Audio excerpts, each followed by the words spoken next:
Hey, what's going on? I just wanted to take a minute and sit down with you guys and talk about some of the different knots that I like to use when I'm out fishing. I was doing a seminar last week and somebody asked me some questions about the specific knots that I like to tie, and that's actually a question I get a lot, so I thought I'd take a minute and talk about some of those knots.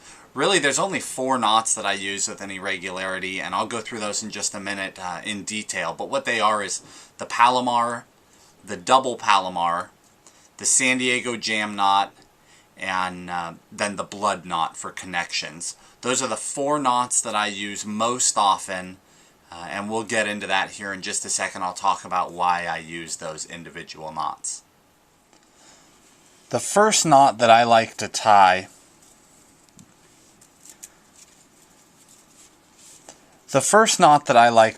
I'm going to tie here with pretty heavy monofilament so you have an easier time seeing it. This first knot is just the standard Palomar. I tie the Palomar on just about any fluorocarbon or monofilament that I use up to 25-pound test. So this is 25-pound test just so you can see it. And the Palomar, most of you probably know how to tie it. It's very simple. First you go through the eye. Then you come back through the eye the opposite direction. So you have a loop on one side and you have the 2 line ends on the other side. Then you make a simple overhand loop. So again, we have a loop on one side, the 2 tag ends on the other side, and an overhand knot in the middle. Then you just push the bait through the loop. And then pull tight, making sure that both ends are coming out the same side of the loop.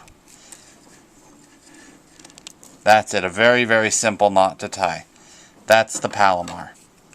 Clip off the extra, and that's it. Alright, the second knot that I like to use is called the San Diego jam knot. Now what we do with this one is, it's typically used for pretty heavy line applications.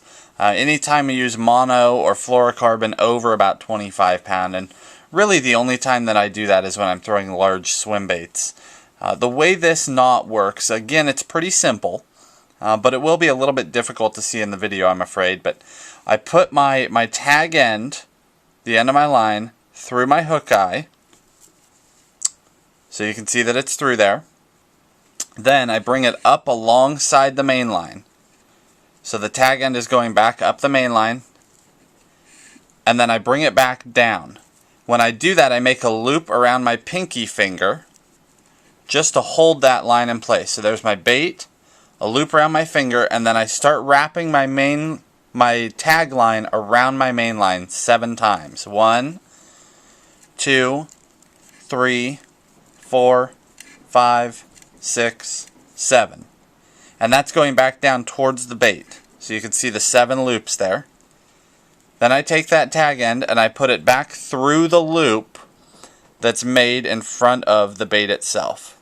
Push it through, and then I bring it back up, that tag end back up through the loop that I've made with my finger. And then you just start to tighten it. And actually the hardest part about this knot is just getting it to tighten. You kind of twist it as you tighten. There it is. You can see the knot, and then it just slides down all the way back down to the bait. Tighten it up. That is called the San Diego jam knot. It is extremely, extremely strong. Again, it's used by offshore guys fishing for big game, so that's a great knot to tie in heavy monos. Okay, the third knot that I like to tie is actually the knot that I use for braid. So this is 65-pound Power Pro braided line. And I actually use braid on basically every rod I own.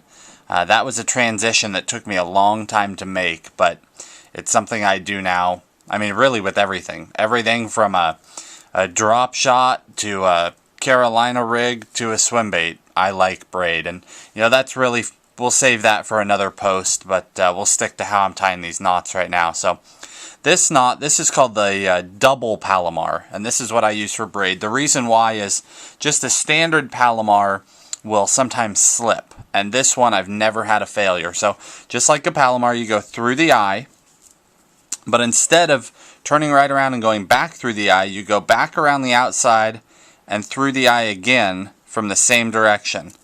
So what that's done now is I have an extra loop around the eyelet that I wouldn't have in a normal Palomar.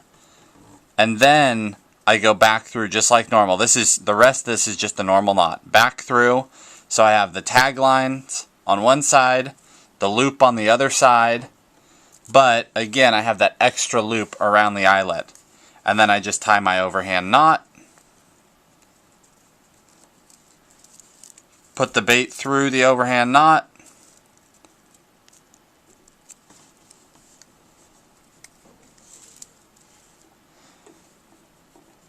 make sure my two ends are going out the same side, and then tighten it up.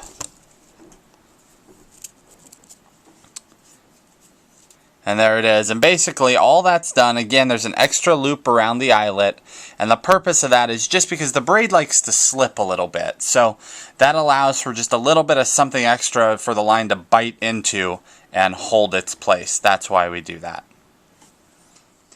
The final knot that I use, I was saying that I use braid for just about everything. However, for most applications, I don't want the fish to be able to see the braid, so I tie a leader on about 95% of my techniques. So the way I tie that leader is I use what's called a blood knot. There are a lot of different connection knots out there that people use, but I just love the blood knot. I do tie it with some extra loops. I go 9 loops each direction, and I have literally never had a failure. That's why I use this knot. So the way it works is I've got the mono in one hand, the braid in the other, and I cross them. So you can see that intersection. I put my fingers on that intersection. So I've got the braid main line, the mono main line, the braid tag end, the mono tag end. And what we'll do is we'll start with the braid. So my braid main line's over here. Here's my tag end. I'm going to go 9 loops going up the monofilament main line.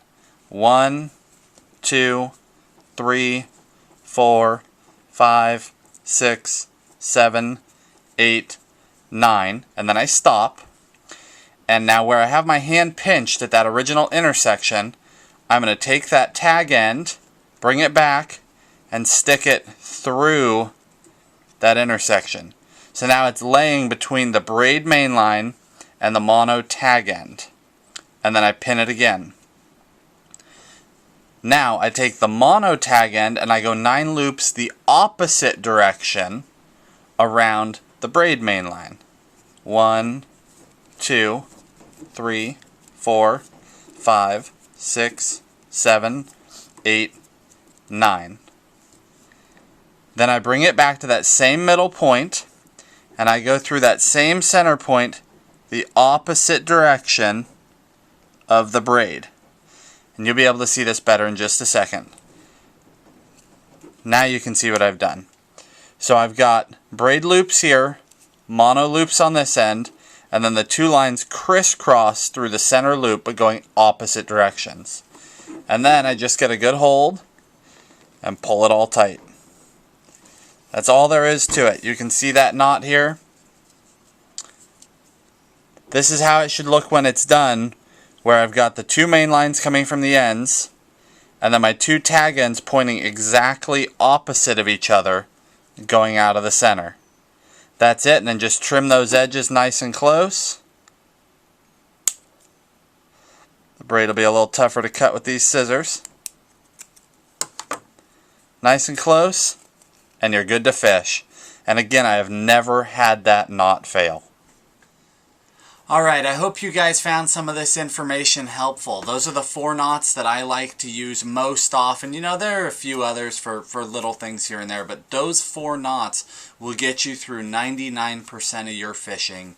And again, I have so much confidence in them. I've been using them basically my entire life, and have fine-tuned it down to those knots that they're easy to tie. They fail very little or not at all if you tie them right. And just are very, very consistent. So I hope you guys found this helpful, and we'll be talking soon.